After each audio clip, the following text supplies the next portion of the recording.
Hello বঙ্গবাসী, আমি নীলাদ্রি আর বঙ্গবাসী টেকনোলজিতে তোমাদের সবাইকে স্বাগত। সো বন্ধুরা, এই ভিডিওতে Lenovo Ideapad 320-15ISK যে মডেলটা রয়েছে সেই মডেলটা টিয়ার ডাউন করা হবে। ভিতরে যত রকম কম্পোনেন্ট রয়েছে সেই সমস্ত কম্পোনেন্টকে দেখানো হবে। আর বেসিক্যালি এই ল্যাপটপটার যে কিবোর্ডটা রয়েছে সেই কিবোর্ডটাকে চেঞ্জ করা হবে। কিবোর্ডের একটা সুইচ কাজ করছে না, সেই সুইচটাকে রিপেয়ার করা যায় না, আমি আগের ভিডিওতে যেমন বলেছিলাম। তো সেই সুইচটাকে চেঞ্জ করার জন্য পুরো কিবোর্ড ট্রেটাকেই চেঞ্জ করতে হবে।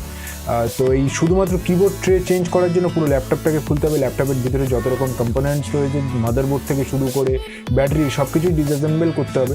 যেই কারণে এই ভিডিওটা বানানো, যারা ফার্স্ট টাইম নিজের ল্যাপটপ খুলতে চাও, নিজের ল্যাপটপ খুলে রিপেয়ার করতে চাও, তাদের জন্য এই ভিডিওটা খুব হেল্পফুল হতে চলেছে। আমি তোমাদেরকে সাজেস্ট করবো অবশ্যই ভিডিওটাকে পুরো দেখো। তো সমাবেশ না করে ভিডিওটা শুরু করা যাক। So why are you waiting for, চলুন শুরু করি। সো গাইজ, ব্যাক প্যানেলের যত স্ক্রু রয়েছে সব স্ক্রু খুলে যে ডিস্ক ড্রাইভটা রয়েছে সেই ডিস্ক ড্রাইভটাকে তোমাদেরকে রিমুভ করতে হবে, তারপরেই তোমরা ব্যাক প্যানেলটাকে খুলতে পারবে।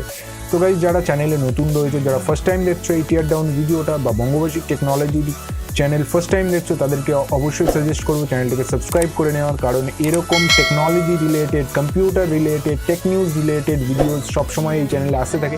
তো অলওয়েজ তোমরা টেকনোলজির সাথে আপডেটেড থাকবে। তো প্লিজ সাবস্ক্রাইব করে নিও।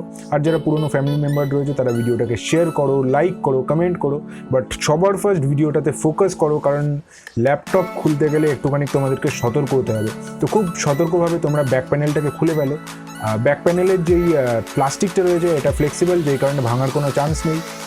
তো তোমরা ইজিলি খুলতে পারবে। আর ব্যাক প্যানেলে এত মেটালিক জিনিস দেখতে পাচ্ছ, মেটালিক জিনিস কেন ইউজ করা হচ্ছে সেটার একটাই কারণ, যত মেটালিক জিনিস ইউজ করা হবে তত হিট ট্রান্সফারটা ভালো হবে, তত ল্যাপটপ কুল থাকবে। বাই দ্য ওয়ে, আমার ল্যাপটপে কোনোরকম কোনো হিটিং প্রবলেম নেই। Lenovo Ideapad যে মডেলটা রয়েছে এই মডেলটা খুবই ভালো একটা দিক, যেখানে কোনো হিটিং প্রবলেম নেই। তো গাইজ, এরপরে কী করতে হবে, তোমাদের কর্নারের যেই কবজাগুলো রয়েছে সেই কবজার স্ক্রুগুলো খুলে ফেলতে হবে। বেসিক্যালি এই কবজাটা হলো ডিসপ্লের সাথে কানেক্টেড, মানে আমাদের যে ডিসপ্লেটা রয়েছে যেটা থেকে আমরা তুলে ধরি, আমাদের ডিসপ্লেটা খুলি, সেটার জন্য এই কবজাগুলো লাগানো। তো গাইজ, সবার ফার্স্ট ল্যাপটপ টিয়ার ডাউন করার আগে যেটা তোমাদেরকে মাথায় রাখতে হবে সেটা হলো battery connection, hard disk connection. But সবার ফার্স্ট ব্যাটারি কানেকশন, কারণ যত জায়গায় তোমরা দেখবে ল্যাপটপ খুলতে সবার ফার্স্ট তারা ব্যাটারিটাকেই ডিসঅ্যাসেম্বল করে, ব্যাটারিটাকেই রিমুভ করে। কারণ ব্যাটারি রিমুভ করলেই কোনো রকম কোনো কারেন্টের চান্সেস থাকে না, শর্ট সার্কিট হওয়ার কোনো চান্স থাকে না। তো সবার ফার্স্ট ব্যাটারিটাকে রিমুভ করো, তারপরে যে হার্ড ডিস্কটা রয়েছে হার্ড ডিস্কটাকে রিমুভ করো। ওকে, তো Lenovo Ideapad 320-র সবথেকে ভালো দিক যেটা আমার লাগে, খুব নিট অ্যান্ড ক্লিন ডিজাইন। ভিতরে একদম নিট অ্যান্ড ক্লিন, কোনো রকম হিজিবিজি, কোনো ওয়্যার নেই, কোনো রকম কানেকশান নেই যেটা তোমাকে কনফিউজ করে দেবে, জাস্ট সিম্পল কানেকশান। তো গাইজ, এইভাবে তোমরা ডিসপ্লে কানেকশানটাকে রিমুভ করতে পারবে আর কিবোর্ড কানেকশানটাকে রিমুভ করতে পারবে। যত রকম কানেকশন রয়েছে সমস্ত কানেকশনগুলোকে রিমুভ করে ফেলো। তারপরে যেই ফ্যানটা রয়েছে, যেই ফ্যানটা আমাদের প্রসেসরকে কুল রাখে, সেই ফ্যানটাকে রিমুভ করে ফেলো। খুব সিম্পল স্ক্রু দিয়ে আটকানো রয়েছে, একদম মাথা খারাপ করার কোনো দরকার নেই। সিম্পলভাবে তোমরা এগুলোকে খুলে ফেলতে পারো। তো খুলে ফেলার পরে তোমাদের ডিসপ্লের সাথে যেই ট্রেটা লাগানো ছিল, কিবোর্ড ট্রেটা, সেই ট্রেটা রিমুভ হয়ে যাবে।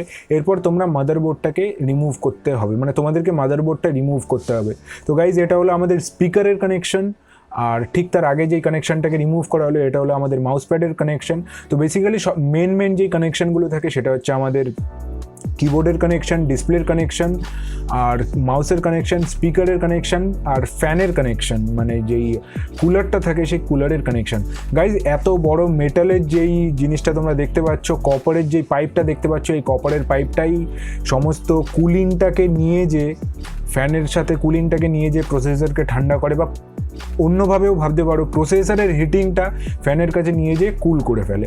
তো গাইজ, আমরা এবার আমাদের যেই মাদারবোর্ডটা রয়েছে মাদারবোর্ডটাকে সরিয়ে ফেললাম, আর এই ট্রেটাকে আমাদের চেঞ্জ করতে হবে। তো গাইজ, এটার আমি সাপোর্টেও বলতে চাই Lenovoর, আবার একটুখানি সাপোর্ট না করেও বলতে চাই। এই ট্রেটা পুরো চেঞ্জ করতে হবে, শুধুমাত্র একটা সুইচ কাজ করছে না বলে। আমার নাম্বার 1 কি যেটা রয়েছে সেটার জন্য আমার পুরো কিবোর্ড চেঞ্জ করতে হচ্ছে, আমার মাউস প্যাড চেঞ্জ করতে হচ্ছে, আর সাইডে যে দেখতে পাচ্ছ তোমরা ডুয়েল স্পিকার রয়েছে, ডলবি স্পিকার রয়েছে, এই স্পিকারও চেঞ্জ করতে হচ্ছে। তো এটা একটা ডাউন সাইড আমি মনে করি, কারণ আমি দাদার কাছে, মানে যে ঠিক করতে এসছে তার কাছে আমি জিজ্ঞেস করলাম যে এই ট্রেটা চেঞ্জ করতে কত টাকা খরচা হতে পারে। সেক্ষেত্রে তিনি জানালেন 5 থেকে 5,500 টাকা খরচা হবে শুধুমাত্র এই কিবোর্ড মাউস স্পিকারের কম্বোটাকে চেঞ্জ করতে।